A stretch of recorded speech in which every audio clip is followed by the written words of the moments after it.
Hidup di dunia ini amatlah terbatas waktunya. Beruntunglah mereka yang lebih banyak mempergunakan waktu untuk beribadah kepada Allah. Dalam keterbatasan waktu, kita harus mampu membelinya agar kebahagiaan dunia dan akhirat diraih. Bahkan Allah Subhanahu wa Ta'ala pun banyak bersumpah dengan menggunakan istilah waktu, karena sangat berharga. Belilah waktu dengan ibadah tiada jeda. Ibadah tiada jeda hanya mungkin ketika hati kita tak sedetik pun lalai untuk terus mengingatnya. Ada 3 kunci agar kita dapat membeli waktu. Pertama, memelihara dan menguatkan iman. Dengan iman, kehidupan kita diorientasikan sepenuhnya kepada Allah Subhanahu wa Ta'ala. Kedua, memperbanyak amal. Ketiga, saling menasehati dalam kebaikan dan dalam kesabaran. Sebagaimana firman Allah Subhanahu wa Ta'ala, demi masa, sesungguhnya manusia itu benar-benar berada dalam kerugian, kecuali orang-orang yang beriman dan mengerjakan amal soleh, dan saling menasehati supaya mentaati kebenaran, dan saling menasehati supaya menetapi kesabaran. Dengan iman, kehidupan akan terasa ringan dijalani.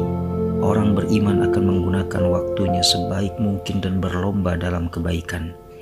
Rasulullah SAW mengingatkan kita agar bersegera dalam beramal.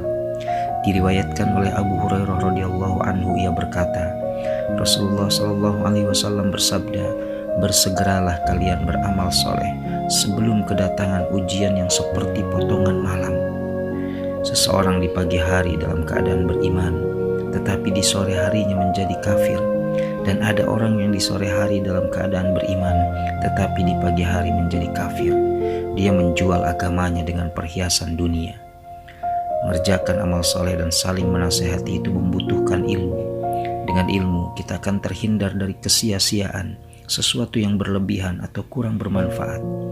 Pengetahuan akan memandu mana yang baik dan benar atau salah.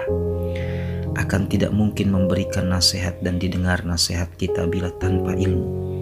Mengapa kita membutuhkan bekal iman, amal soleh, dan harus saling menasehati dalam kebaikan dan sabar?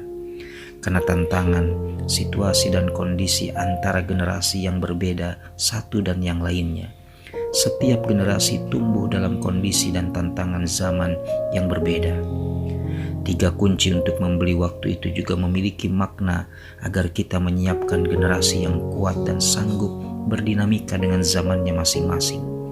Dibutuhkan kader-kader yang siap dari sisi akidah, kuat dan sabar dalam mengerjakan amal kebaikan, dan berlapang dada dalam menerima nasihat. Perintah saling menasehati juga mengandung makna bahwa tak ada keimanan dan kebaikan tanpa kekuatan ukhuwah.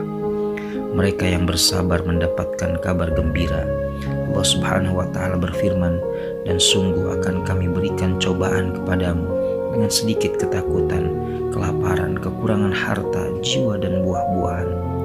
Dan berikanlah berita gembira kepada orang-orang yang sabar, yaitu orang-orang yang apabila ditimpa musibah, mereka mengucapkan inna lillahi wa inna ilaihi raji'un. Mereka itulah yang mendapatkan keberkahan yang sempurna dan rahmat dari Rabb-Nya, dan mereka itulah orang-orang yang mendapatkan petunjuk.